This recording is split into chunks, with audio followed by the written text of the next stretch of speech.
Hi friends of cocktails! Today we'll take a look at two staples of the cocktail world, the Mai Tai and Orgeat. This cocktail is the king of what's known as tiki cocktails, and a good Orgeat is a key ingredient in it. You've seen me use it for the Japanese cocktail. Today I'll show you how to make it. I make all of my Orgeats based on the recipe from Liquid Intelligence by Dave Arnold. Pistachio Orgeat is fantastic if you'd like to experiment with other nuts, but we'll make the classic today, Almond. I'll show you what's the trick to keep it from separating and give it that perfect silky smooth texture. It won't be the fastest technique you'll find on YouTube, but I'm sure it will be as delicious as any, so give it some love by hitting the like button and subscribe while you're there. Now, I'm ready for that drink. Let's start this cocktail time.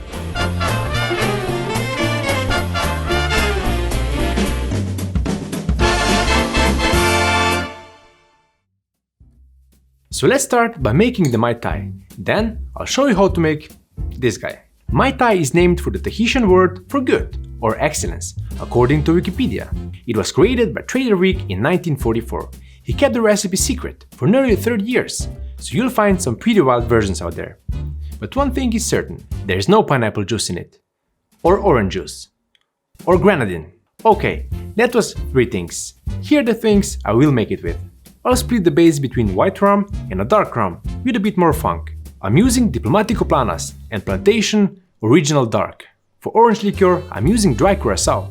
And for lime, I'll be using fresh lime juice. Spent lime husks or lime wedges also make a great garnish. For sweetness, we already mentioned Orgeat. And lastly, a couple of drops of saline solution to enhance all the flavors. Is this the perfect combination of rums for a Mai Tai? I don't know, but I'd love to hear what your favorite rums are for this iconic cocktail. Anyway, I think this will make a delicious Mai Tai. Let's make it. You'll see the ingredients and amounts on the screen. So I'll talk a bit about how the tiki revival in the modern cocktail world is a bit different. What started during the Great Depression in California and became even more popular after the Second World War was born out of desire for escapism into a world of strong, sweet and extravagant drinks with prominent but insensitive depictions of Polynesian, Caribbean and Hawaiian cultures. But what's being revived by the best cocktail bars around the world is the drinks, not the surrounding kitsch. You can get your Painkiller, Zombie, Jungle Bird or Navy Grog made by your top mixologist instead of the Hawaiian shirt-wearing bartender at the holiday resort.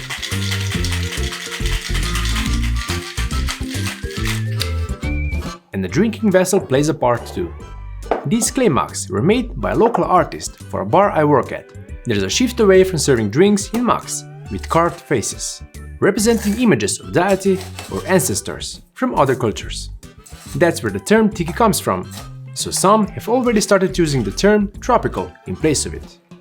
All of these things are too complex to discuss in full while making a single Mai Tai, but I think everyone who enjoys these drinks could take the time to learn about why these conversations are happening.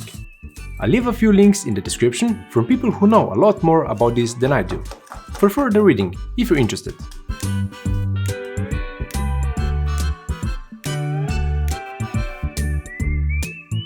I'll take a few sips before I start making the Orgeat. Cheers!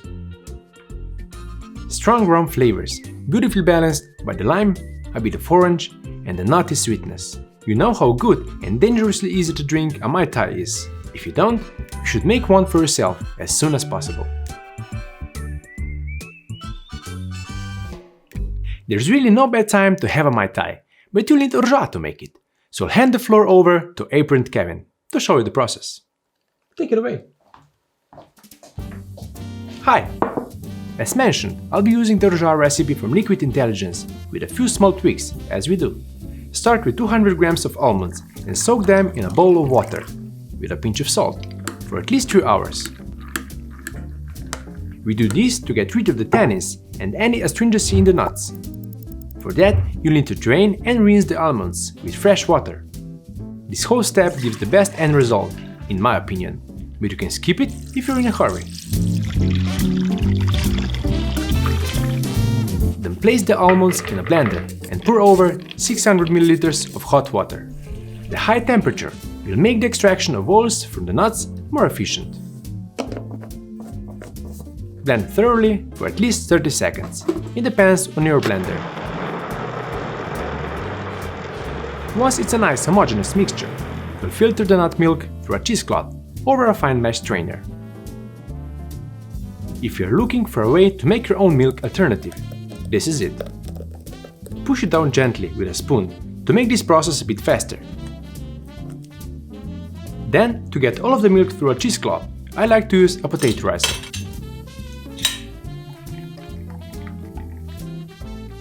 And don't throw away the blended almonds. They still have a lot of flavor, so you can use them to make macaron shells for the zero waste cocktail we made last month.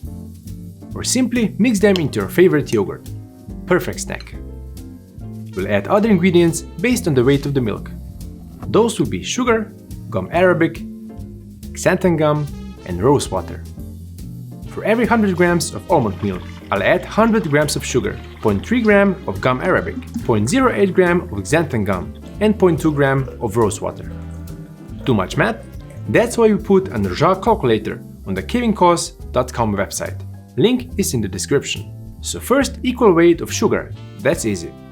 Just make sure your blender is big enough. Gum arabic will add a bit of silkiness, but more importantly, together with xanthan gum, it will act as an emulsifier, because oil from the nuts and water don't really want to mix. That's why some Orgeats separate pretty quickly. If you want to geek out about emulsification and learn what 𝗙𝗎𝗄𝗎𝗁 is, check out page 54 of Liquid Intelligence. Lastly, rose water. Some people use orange blossom water, some add both. Dave Arnold adds neither. I think rose water gives it a little more depth of flavor without overpowering. Blend everything again so everything dissolves and incorporates into the beautiful mixture called Orgeat. Oh, the name comes from the French word barley, because grains were originally used for the syrup. Bottle and label the syrup and store it in the fridge. It should be good for about a month. But give it a quick taste test first, so you make sure you made a delicious batch. It's of course sweet, since it's a syrup, but it's so smooth and full of nutty flavors with just a hint of rose. Nothing is overwhelming the palate, and that's just how you like it. You'll quickly be ready for another cocktail. So all we need now is a few more cocktail ideas with Orgeat. Drop them down in the comments below, and I'll see you next week.